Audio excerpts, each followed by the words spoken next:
following is a chapter reading by the Worm Audiobook Project. Please support the original author at parahumans.wordpress.com. Thank you and enjoy.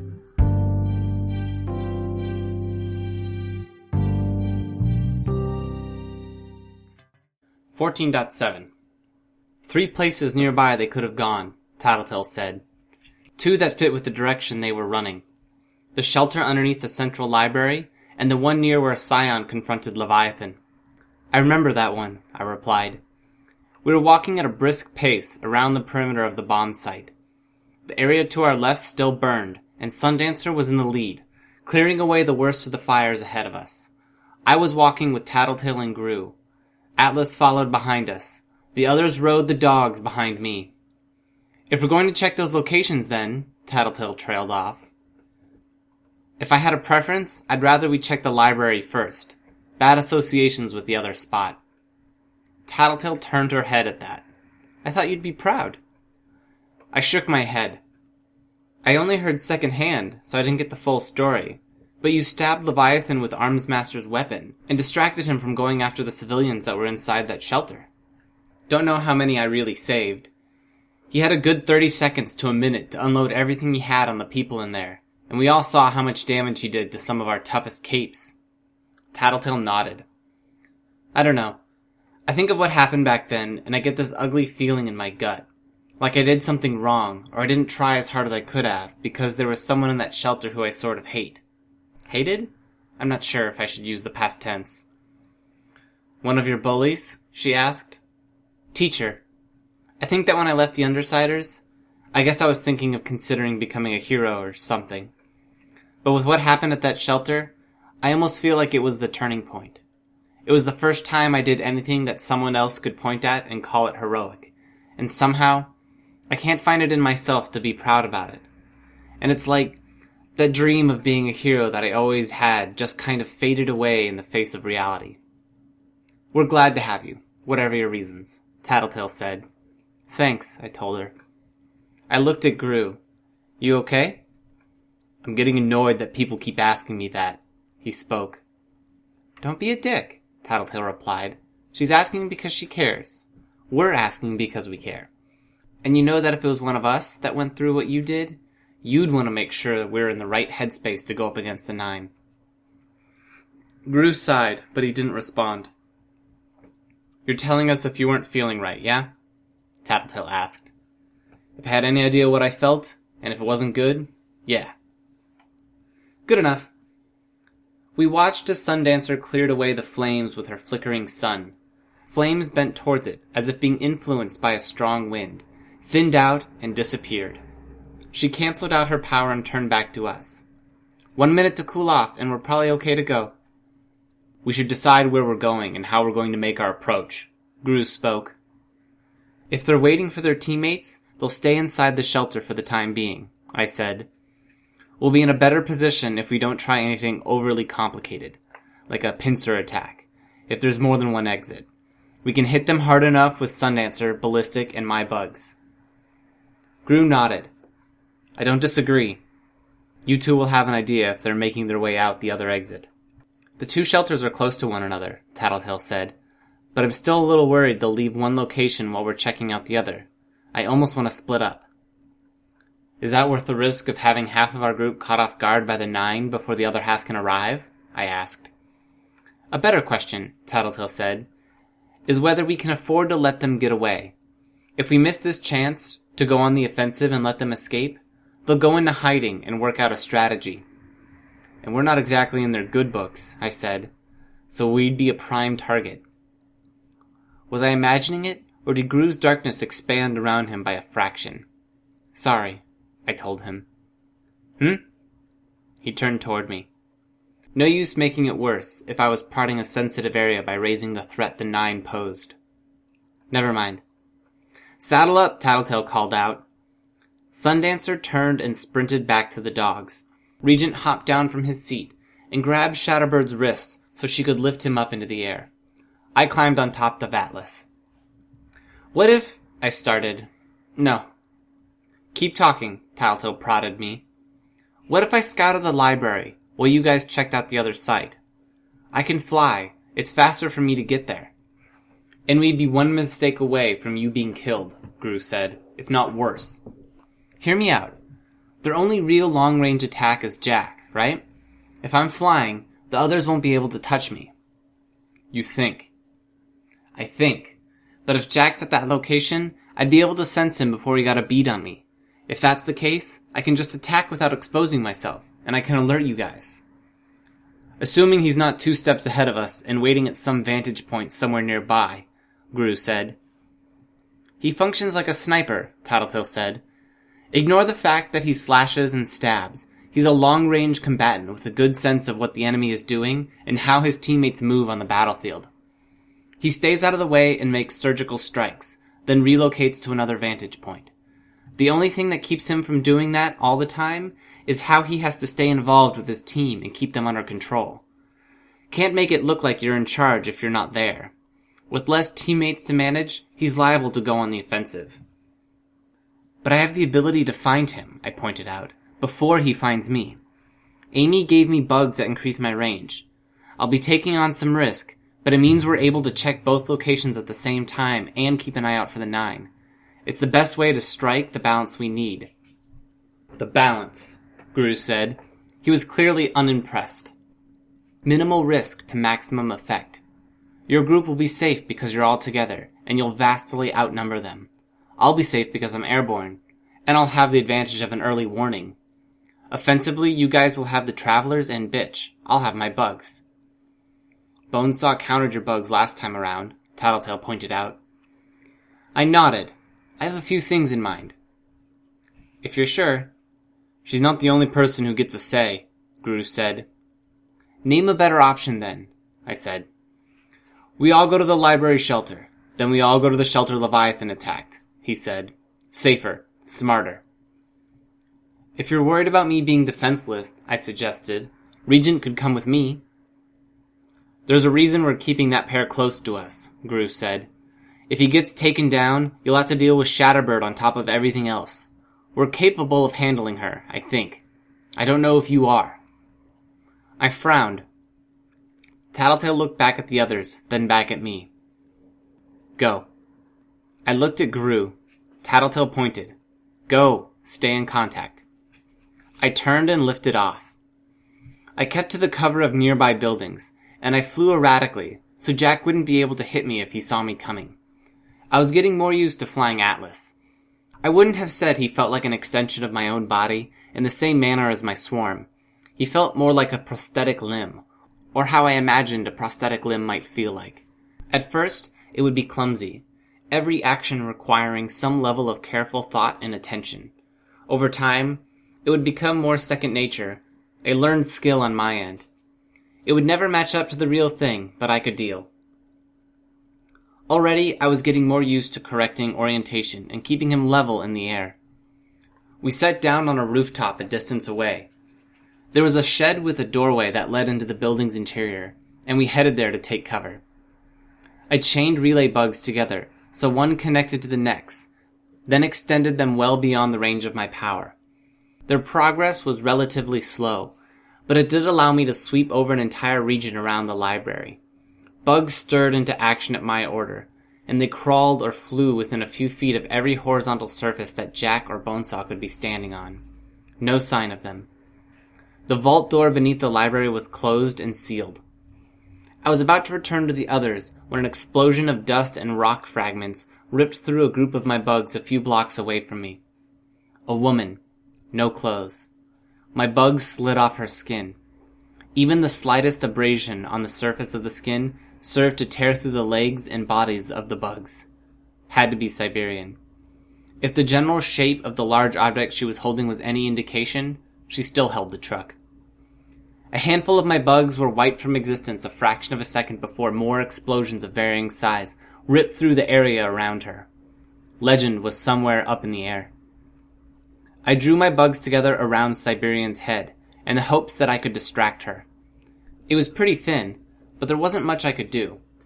Even a direct hit with Legend's laser wouldn't affect her. I shifted locations, flying half a block before landing again. I could just barely make out the pair of combatants with my swarm sense. Something about what Legend was doing seemed odd. He wasn't firing constantly. Rather, his shots seemed to be strategically placed. He ripped apart the side of a building a moment before Siberian landed there, then tore through the 5 or 6 floors beneath her so she had nowhere to go except straight down.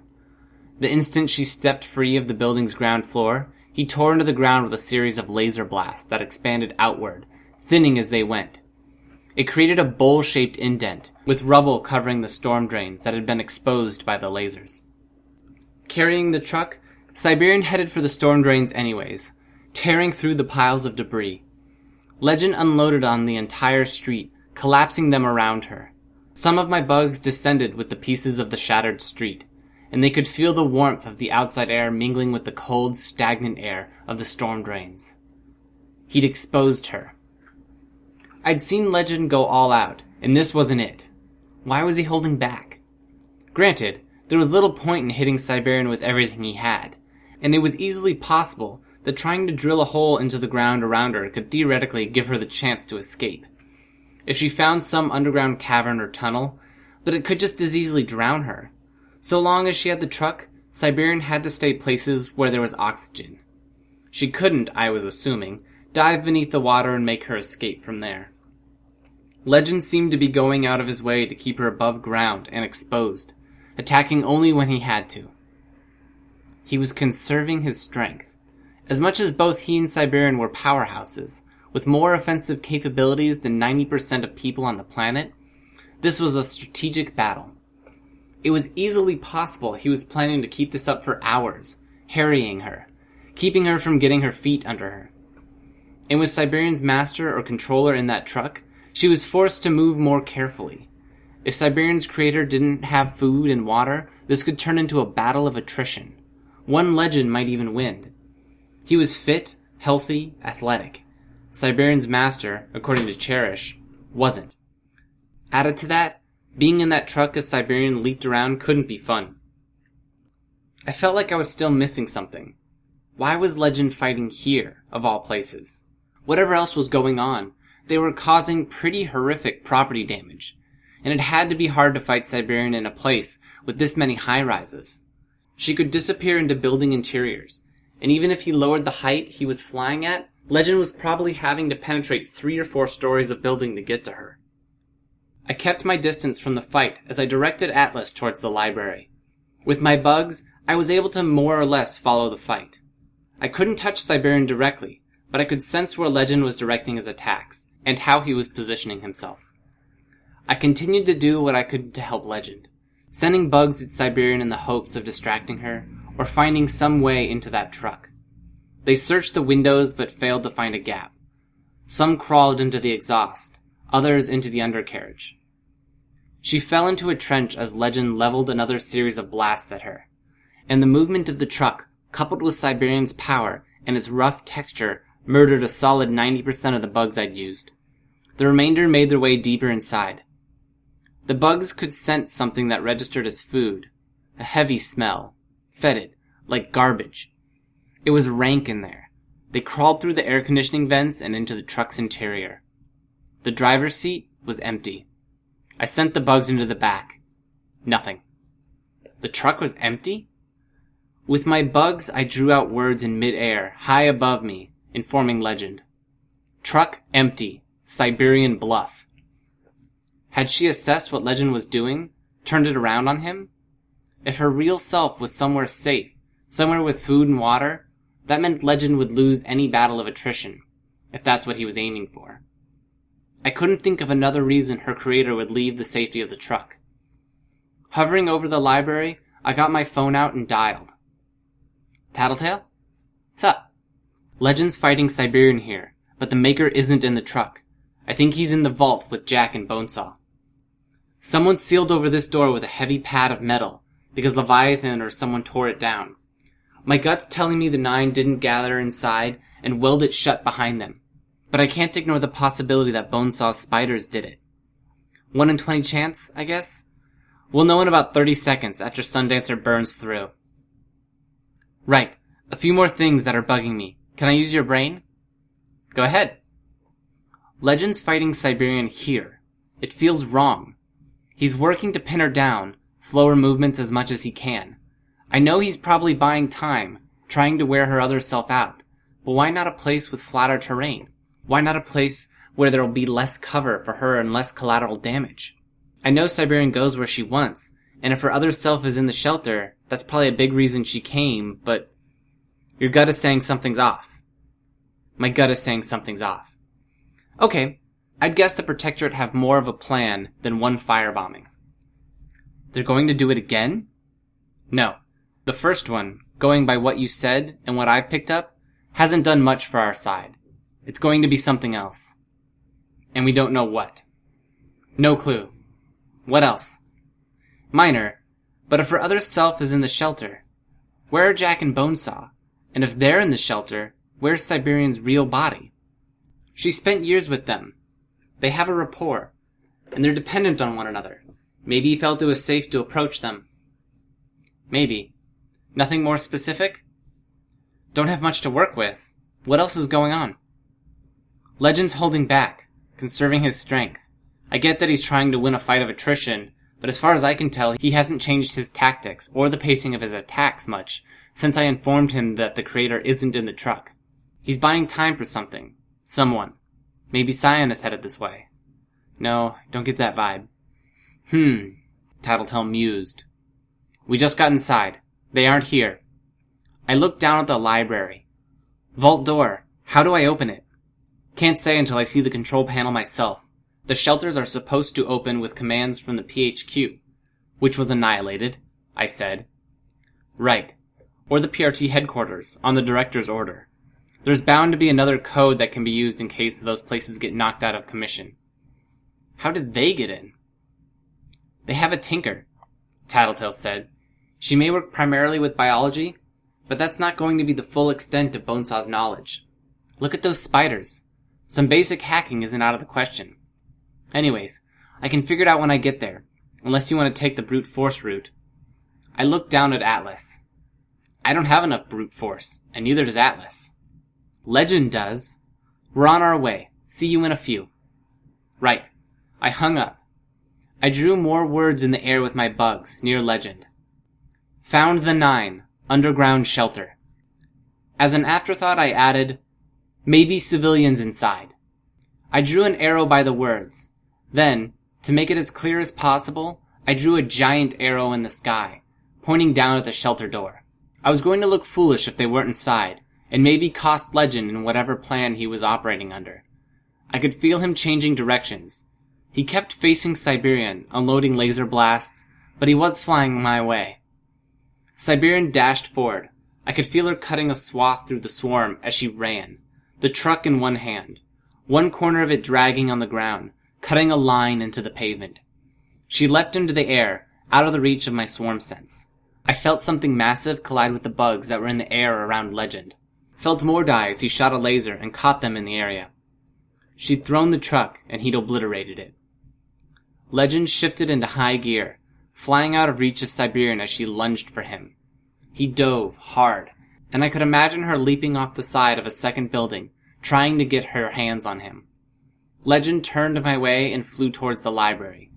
I hurried out of the way, directing Atlas to higher altitudes, just in case Legend decided to level the place. The leader of the Protectorate had arrived on the scene, and I could sense Siberian on the ground, hot on his heels. He raised one hand and a laser beam shot forth, splitting into 8 smaller beams that bent in the air. They hit the outside edge of the vault door with precision, evenly spaced out, then drifted in a clockwise direction. The door toppled free. Legend spread his arms, and hundreds of individual beams radiated out of his body.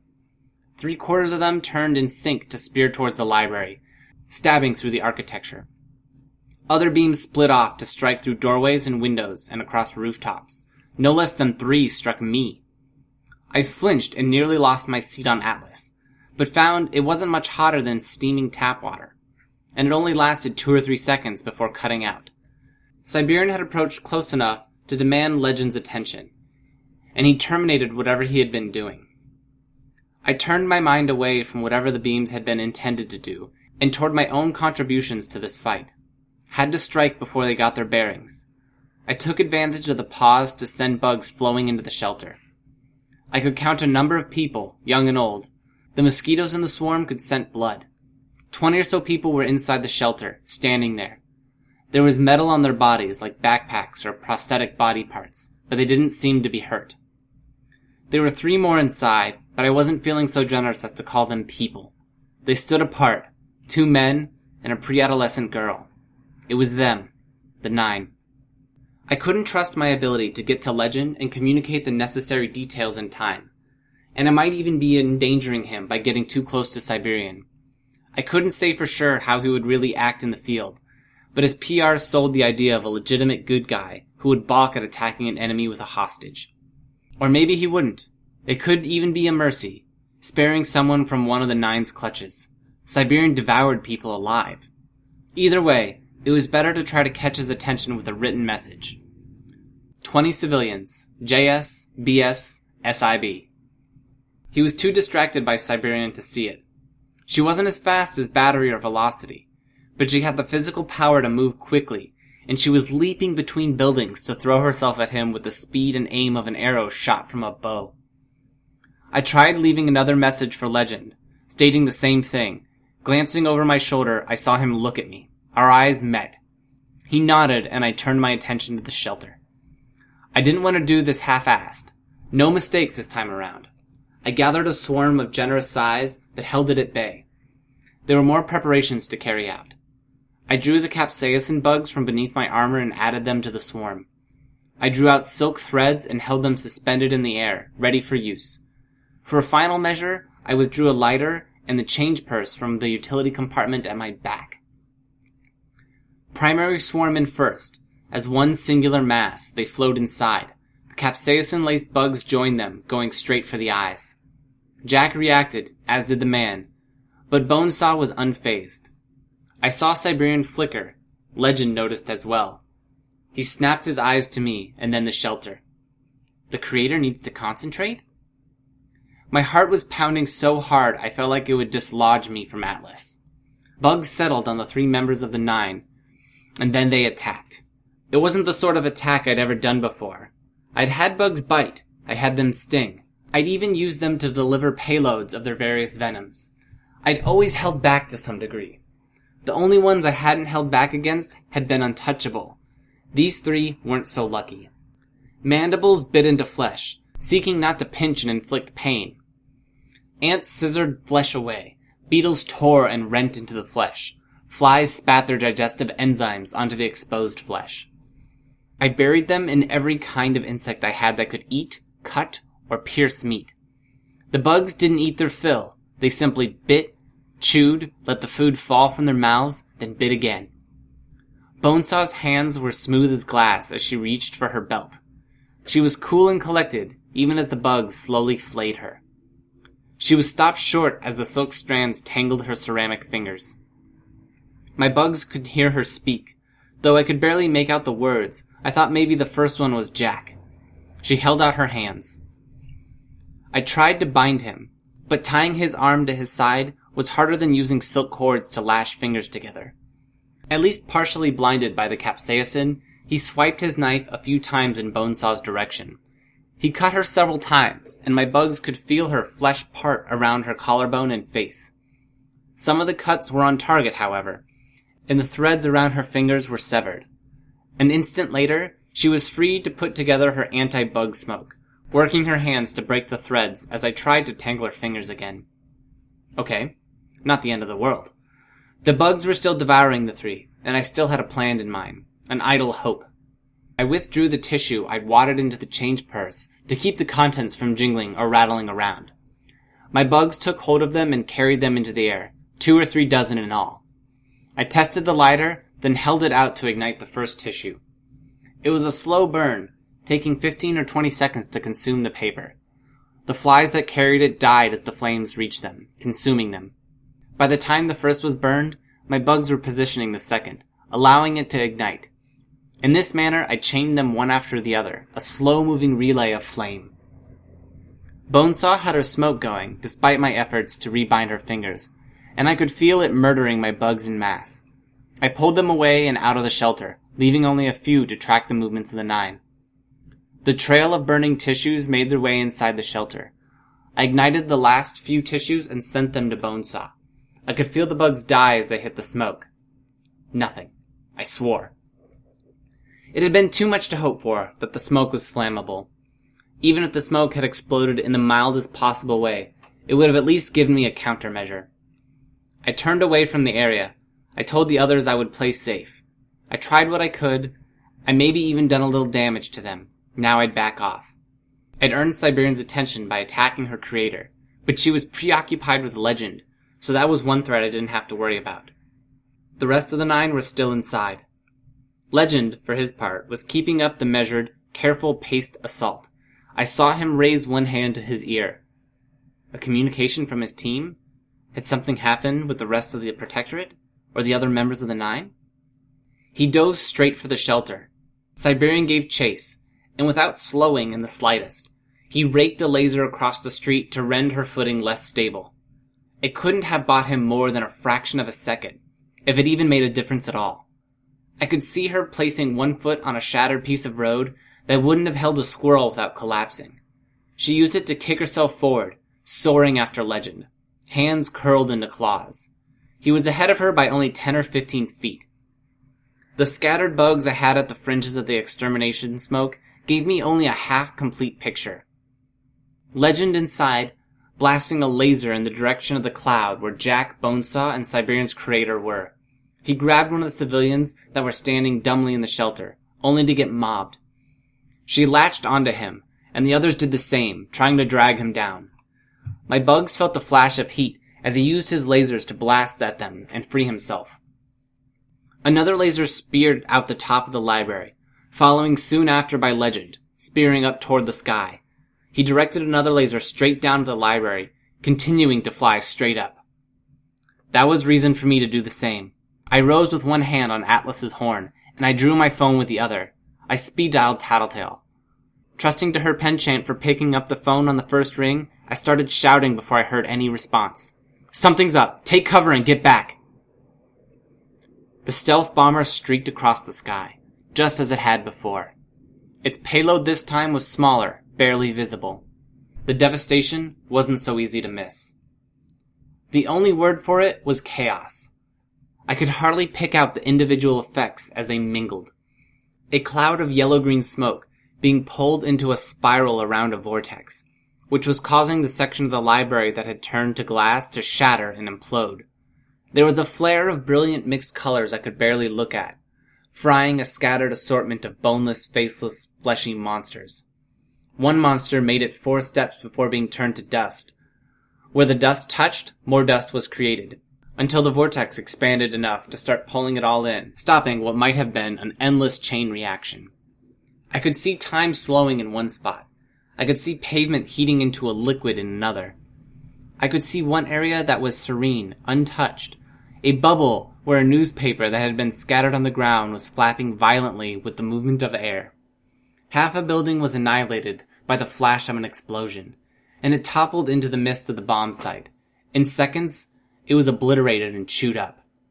The effects spread and expanded all down the street, a stripe of this madness 3 blocks wide, extending into the midst of the blaze from the previous bombing run.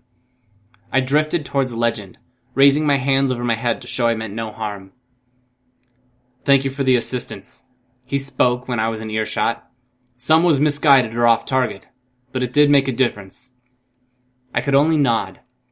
He put one hand to his ear, then paused for several long seconds. When he spoke, it was vague. "Acknowledged." I waited, staring down at the disaster area below. Crawler and Mannequin observed to be in the blast site. How did they disengage while keeping them here? They did disengage. Clockblocker managed to tether Mannequin in place. Crawler freed himself from the same trap by tearing himself in two against the immovable object. It was Piggo who managed to keep Crawler in the blast area. How? She had Weld pass on a message, telling Crawler what we had planned. He was so tickled at the idea that we would be able to hurt him that he stayed where he was while the teams made their retreat. Just like that? Apparently so. If he survives, He didn't. There was a series of smaller explosions below. I could see a section of ruined building glowing red, then detonating in a blast of light that sent a nearby glacier spinning into a patch of burning ground. And the other 3? Remains to be seen. The civilians are dead, but it's something of a mercy. Bonesaw's mechanical spiders were welded to their skeletons, allowing her to remotely control them. Like zombies. Only they were aware and in incredible pain. I expect she had measures to inflict agonizing deaths on them if we attempted to disconnect them from her spider frames. Maybe I could have saved them. Can't say. From the glimpses I saw of them, I don't know if they would have thanked me. We spent a minute staring down at the devastation. I ventured to ask him a question. Can Brockton Bay take this? It feels like it was on the verge of collapse already. Add this mess, the fire bombings. Can we really come back from it? You know the city better than I do, I'm sure. I like to think people are stronger than they appear at first glance. Perhaps the same goes for cities as well. I'd like to think so. But if I'm being realistic? I stopped mid-sentence. My bugs had found a group of individuals on the edge of the blast radius. No fucking way. I pointed. Siberian flickered violently as she crouched beside Jack and Bonesaw, one hand on each. In between the 3 of them was a man hunched over. Legend raised one hand, but he didn't shoot. Legend? They haven't seen us. I would like to take out Jack or Bonesaw while they're distracted and unguarded. I just need Siberian to step away or let go of them. The group shifted positions, so the man had an arm around Jack's chest and an arm around Bonesaw's shoulders. Siberian behind him. See that? Legend asked. What? I could barely make them out from our vantage point. I can't.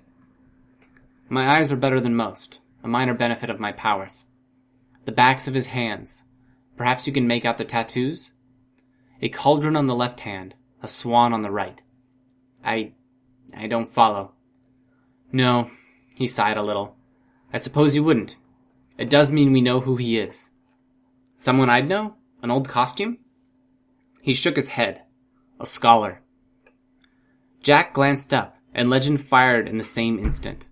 With Siberian's strength, the group of the 9 lunged to one side, disappearing behind cover. I sent bugs after them. My swarm sensed other arrivals. The Undersiders and Travelers came from the west, taking a circuitous route around the top end of the bomb site.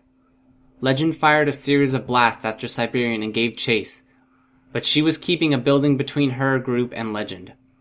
He stopped where he was, one hand outstretched, and touched his ear. My teams are on their way, he said. That's good, I said. The Undersiders and Travelers are too. I'm going to go fill them. We need them to back off, he interrupted. Another bombing? I asked. He shook his head. No, it seems we're facing the worst-case scenario. We're winning, I said, incredulous. You guys took out 2 of them. We've got them on the defensive. Exactly, he interrupted me. We're winning. And we've broken enough of Jack's rules for his game. Now I fear we're about to see whatever punishment it was that Bonesaw prepared for us. Hi, this is Snagger. You just finished listening to a chapter from Arc 14, Prey, from the web serial Worm by Wildbow. This production is brought to you by the Worm Audiobook Project. If you would like to know more about us or to volunteer your own services, please check us out at audioworm.rein-online.org. You can download or listen to every chapter directly from our site, or you can find us on iTunes or any podcast app under Worm Audiobook. Thanks for listening.